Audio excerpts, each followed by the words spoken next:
guys, what's up and welcome back to my channel. So you might have noticed, or maybe not, who knows, that I've been gone for a while again.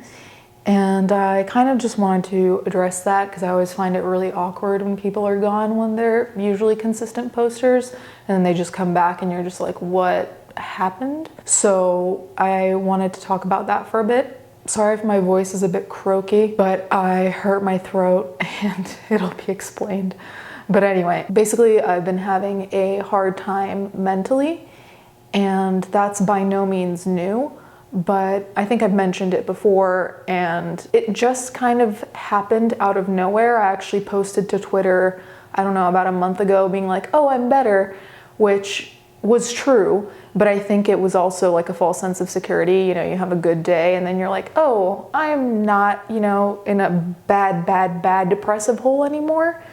But I still was, it turns out. It's just that I had an okay day, so I felt like, okay, we got this. And then basically I got punched in the gut by depression. I'd say that I'm pretty much out of it right now, but you know, I don't want to jump the gun and say anything, but I am going to be posting more regularly again because I think that's also good for my mental health, you know, to have some kind of regular schedule amidst the panoramic. What was happening was that I was waking up with crazy amounts of anxiety, and I have panic disorder. I think I've mentioned that as well, but if you didn't know, I have panic disorder. So due to the panic disorder, my anxiety can quickly shift into full-blown panic attacks, and relatively recently I had a panic attack that lasted over 4 hours, and even medication didn't help that, which was a lot. But anyway, that's what I've been dealing with, just like waking up with anxiety. I don't know if you guys have had this, I'm sure some of you have, but I have a lot of nightmares as well, which I think is a contributing factor. But I'd wake up and I'd feel like my heartbeat in my throat, I'd just feel like pulsating in my throat, and that gives me anxiety. And then the anxiety sets off my gag reflex. So basically I was waking up every morning and puking, even if there was like nothing to puke, or if it was dry heaving. Sorry if that's gross, but that's why my throat is irritated. So that was happening, which kind of, you know, not to sound super depressing or anything, though like the topic of this video isn't rabbits and rainbows. I feel like when that happens to me in the morning, sometimes it can just set the tone for the whole day. And I'm sure some people can understand that you just can't snap out of. I woke up with anxiety, I'm in a bad headspace, and I can't get myself out of it as much as you try or as much as you're motivated to. It just, sometimes it doesn't work. It also meant that I felt debilitated, which is one of my biggest fears, aside from home invasion, is being debilitated by my mental health. And so I feel like those days were a haze in certain ways, just because it felt so alarming to not be able to do shit, or my brain convinced me I wasn't able to do shit, and I actually was, because when I really had to do shit, I could kind of be like, and kind of push away that feeling for a certain amount of time. It did feel really alarming to me, because that really is one of my biggest fears, feeling like I can't do things anymore, or like basic tasks felt like they were a big deal. You know, I've mentioned it before, like I've said 20 times, but I mentioned it before, like showering, washing your hair, doing my makeup, which is something that I enjoy doing, you know, changing your clothes, getting dressed, getting out of bed. All of it felt very, very overwhelming. And that kind of pushed me further into the depressive mode I was in, let's say, just because it felt like I wasn't capable of doing the basic human being things.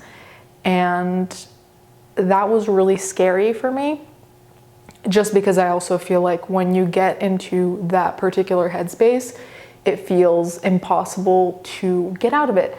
So you think, oh my God, I'm going to be like this forever. I'm never going to be able to do anything ever again. I'm never going to be able to do basic tasks. How am I going to function as a human? You know, like you go down this rabbit hole of horrific scenarios that are completely unrealistic, mind you, when you're being rational. But in the emotional brain, which was the one I was in, it was completely just overwhelming. And then the next morning I'd wake up overwhelmed because I'd be like, oh my God, you haven't checked your emails in like 2 weeks and you have 1,000 emails to clear. And I'd basically wake up thinking of all the things I had to do that I wasn't capable of doing the days before. And it just all adds up, if that makes sense. This isn't like a thing to try to complain or anything like that. It's more just explaining what my headspace was like. Amen to that, I guess. But I am doing better. I went away for a while. I got to see my mom, which was really good because I think I needed some grounding time, and I think I needed time away to kind of get my head back on my shoulders, because I think I was starting to float up to the land of this makes no fucking sense and it's scary as hell. But that's basically where I've been. Like I said, I'm gonna start posting more regularly again, Monday, Wednesday, Friday, 12 Pacific time. I don't like coming back and not addressing the elephant in the room, so to speak. So yeah, that's basically it. And I know that a lot of my friends are struggling right now as well with a lot of different issues. So I think it's kind of a common problem right now. The other part of it that I don't really talk about that often is being hypochondriacal, which I am. I used to not be hypochondriacal, and then the panoramic hit, and I feel like my hypochondria has gotten really intense, which has caused a lot of panic and anxiety. You know, you get something that's not even a symptom, but you equate it to a symptom of something because you've looked up every fucking illness in the book. And so you're like, oh my God, it's happening.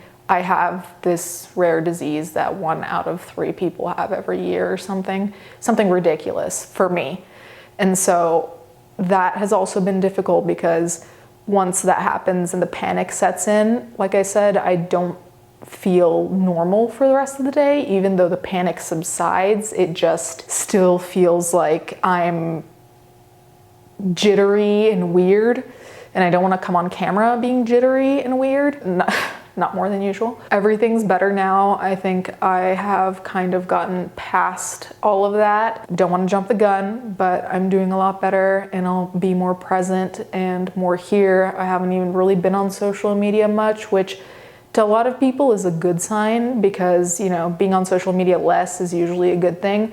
But for me, when it goes down drastically, like when I'm not checking my phone, when I'm not answering messages, for me, that's a really bad sign because it means you are so not okay that you don't feel comfortable talking to people, you don't feel comfortable posting online, you don't feel comfortable, period. I've been on social media more, so that's a good sign. Not in a toxic way, like 20 hours a day or anything, but I've been there again. And even just being able to scroll, which sounds really stupid, or just look at Twitter or look at Instagram is a good sign because it means that I'm kind of coming back to being okay. And that's what's been happening. So I'm really happy about that. But anyway, I think I've blabbered on enough to bore probably me and whoever's watching. So thanks for watching until here if you did. Let me know how you guys are doing. If you guys are struggling too, you guys always know whenever I do my mental health videos or update videos, I always encourage you, if you want to share what's going on with you. And you know, you might find someone in the comment section who's going through the same thing, and I always find that pretty comforting. Anyways, thank you guys so much for watching. Let me know if there are topics you want me to cover. I'm planning on doing a veil lifted on Amber Heard and Johnny Depp. I know we're all kind of sick of it because social media has been super full of it, but when it comes to domestic violence, I don't like it to be a spectacle. I think it's worth talking about. You guys can let me know what you think about that. If there are other topics you want for Veil Lifted, let me know because I'm going to be working on those. And if there are topics generally you want me to talk about, you can let me know. Thank you guys so much for watching. Thank you to my patrons as always, and I'll catch you guys next time.